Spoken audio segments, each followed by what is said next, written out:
Hi అండి అందరికీ. ఈరోజు వీడియో వచ్చేసి ఇంట్లోనే బూందీ ఎలా దూసుకోవాలో చూపిస్తాను. చాలా సింపుల్ అండ్ టేస్టీగా ఉండే బూందీ ఎలా తయారు చేసుకోవాలో చూద్దాం. ఒక గ్లాసు బియ్యాన్ని నీళ్ళలో నానబెట్టుకోవాలి. గ్లాసు బియ్యం అంటే పావు కిలో పిండి వచ్చేంత పోసుకోవాలండి. ఇలా నానబెట్టుకొని వడకట్టుకోవాలి. చిల్లురు గిన్నెలో వడకట్టుకొని నీళ్ళంతా ఇంకిపోయే వరకు ఉండాలండి. నీళ్ళుంటే మిక్సీలో తిరగదు. ఇలా నీళ్ళన్నీ ఇంకిపోయిన తర్వాత ఒక మిక్సీ గిన్నె తీసుకొని ఈ బియ్యాన్ని అందులో వేసుకొని ఆడించుకోవాలి. మెత్తగా ఆడించుకోవాలండి. మెత్తగా ఉంటేనే బూందీ మంచిగా వస్తుంది. గరుగ్గా ఉండకూడదు పిండి. ఇలా మిక్సీ జార్లో బియ్యాన్ని వేసుకొని మిక్సీ పట్టుకోవాలి. చాలా మెత్తగా ఉండాలండి. జల్లు గిన్నెలో వేసుకొని జల్లించుకోవాలి. ఇలా మెత్తగా పెట్టుకున్న తర్వాత జల్లు గిన్నెలో వేసాను. పిండి మెత్తగా వచ్చేదాకా జల్లించుకున్నానండి. ఇలాగ జల్లించుకున్నాను. అరకిలో శనగపిండికి పావు కిలో బియ్యపిండి తీసుకోవాలి. అలా తీసుకుంటేనే బూందీ టేస్టీగా వస్తుంది. అలాగే చాలా బాగుంటుందండి క్రిస్పీగా. చూసారు కదా, ఇలా మెత్తగా జల్లించుకున్నాను. ఇంకా ఇందులోకి కొద్దిగా గరం మసాలా, సరిపడినంత ఉప్పు, సరిపడినంత కారం వేసుకోవాలి. పిల్లలకు కారం ఎక్కువ తినరు కాబట్టి కొద్దిగా తగ్గించి వేసుకోవాలండి. ఎందుకంటే కారం అంత స్పైసీగా ఉంటే పిల్లలు తినరు. శనగపిండి బియ్యం పిండి రెండు కలిపి బూందీ దూసుకుంటే చాలా క్రిస్పీగా వస్తాయండి. చాలా టేస్టీగా కూడా ఉంటాయి. ఉప్పు కారం అనేవి చూసి వేసుకోవాలండి.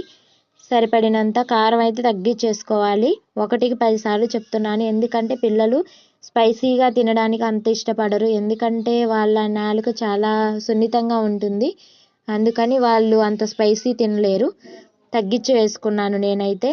ఇంకా ఈ కారం, ఉప్పు, మసాలా పొడి ఇవన్నీ వేసిన తర్వాత శనగపిండి వేసుకొని బియ్యపిండి, శనగపిండి ఇంకా ఈ ఉప్పు, కారం అనేవి బాగా మిక్స్ అయ్యే వరకు కలుపుకున్నాను. శనగపిండి ఉండలుగా ఉంటుందండి.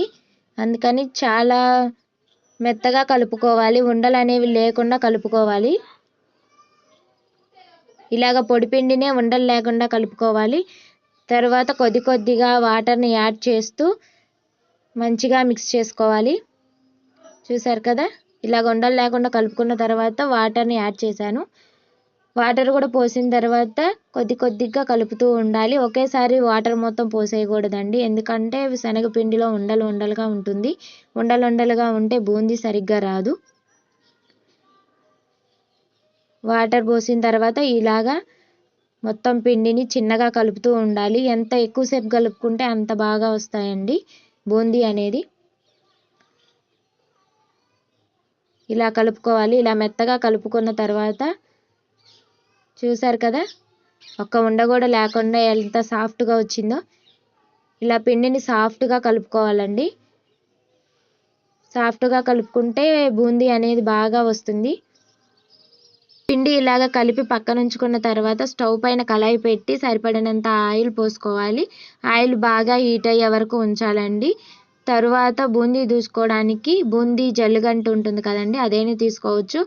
లేదా నా దగ్గర చిల్లురు గిన్నె అంటారు కదండి, నేను ఆ చిల్లురు గిన్నెతో దూచాను. ఇంకొకటి కూడా ఉందండి, అది తర్వాత చూపిస్తాను. ఫస్ట్ అయితే చిల్లురు గిన్నెతో దూచుకున్నాను. ఎలా దూచాను ఏంటి అనేది చూపిస్తాను చూడండి. ఇలాగ చిల్లురు గిన్నె తీసుకొని కళాయి పైన పెట్టేసి కొద్దిగా పిండి వేసుకుంటూ గరిటెతోటి తిప్పుతూ ఉండాలి. చూసారు కదా, ఇలాగ పిండి వేసుకొని గరిటెతోటి తిప్పుతూ ఉంటే బూందీ అనేది కిందకి పూసలుగా పడుతూ ఉంటుంది. ఈ జల్లు గిన్నెలో అయితే చాలా బాగా వచ్చిందండి. పూసలుగా గుండ్రంగా బాల్స్ లాగా బాగా వచ్చింది. చూసారు కదా కింద ఎలాగ పడుతుందో, చాలా బాగా వచ్చిందండి. ఇలాగా దుయ్యడం అయిపోయిన తర్వాత గరిటెతోటి కిందకి పైకి కలుపుతూ ఉండాలండి. బూందీని రెండు వైపులా కాలుతుంది. చూసారు కదా, ఇలాగా కలుపుతూ ఉండాలి. ఇలా కలిపిన తర్వాత ఎర్రగా అయ్యే వరకు ఉంచుకోవాలి. చూసారు కదా, ఇలా ఎర్రగా అవ్వాలి. ఎర్రగా అయిన తర్వాత స్టోరేజ్ కోసం ఒక స్టీల్ డబ్బా తీసుకోవాలండి. స్టీల్ డబ్బాలో వేసుకుంటే చాలా కాలం నిల్వ ఉంటాయి. ఇలాగ రెడ్ కలర్లోకి వచ్చిన తర్వాత నేను స్టీల్ డబ్బాలో వేసుకున్నాను. చూసారు కదా రౌండ్ బాల్స్ లాగా ఎంత బాగుందో బూందీ. ఇంకా ఈ గరిటని పాల తలకల గంట అంటారండి, మా ఇంట్లో ఉంది. ఇంకా నేను దీంతో కూడా ట్రై చేశాను. కాకపోతే దీంట్లో ఏంటంటే పెద్ద పెద్దవిగా వస్తుంది బూందీ. అలా అయితే అంత బాగా కాలదు, అంత టేస్టీగా కూడా ఉండదు అనేసి నేను ఈ పాల తలకల గంటతో సగము, ఇంకా ఆ చిల్లర గిన్నెలతో సగము చేశానండి. అలా చేస్తే కొన్ని పెద్దవి కొన్ని చిన్నవిగా ఉండి తినడానికి బాగుంటాయి అనేసి 2 గరిటెలతో అదొక్కసారి ఇదొక్కసారి ఇలాగ చేశానన్నమాట. ఈ పెద్ద గరిటెతో ఏంటంటే పెద్ద పెద్దగా వచ్చి తొందరగా ఒకదానికి ఒకటి అతుక్కుపోతున్నాయండి. ఇలా విడగొట్టడానికి టైం పట్టింది, కానీ చాలా బాగా వచ్చాయి. చూసారు కదా, చాలా టేస్టీగా కూడా ఉందండి బూందీ. ట్రై చేయండి ఇంట్లో, పిల్లలు చాలా ఇష్టంగా తింటారు.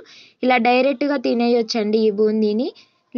లేదా కొంతమందికి స్పైసీగా తినాలి అనిపిస్తే ఇంకా కరివేపాకు, వెల్లిపాయ కారము, శనగ్గింజలు ఇవన్నీ వేయించుకొని తాలింపులాగా వేసుకోవచ్చండి.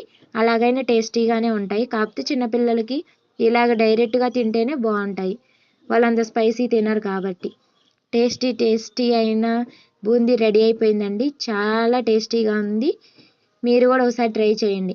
నేనైతే ఇలాగ స్టోరేజ్ బాక్స్లో పెట్టుకొని నిల్వ ఉంచుకుంటున్నాను. ఇలా బూందీ వేడిగా ఉన్నప్పుడు మూత పెట్టకూడదండి, చల్లారిన తర్వాత మూత పెట్టేసుకుంటే చాలా రోజులు నిల్వ ఉంటుంది బూందీ. Thanks for watching.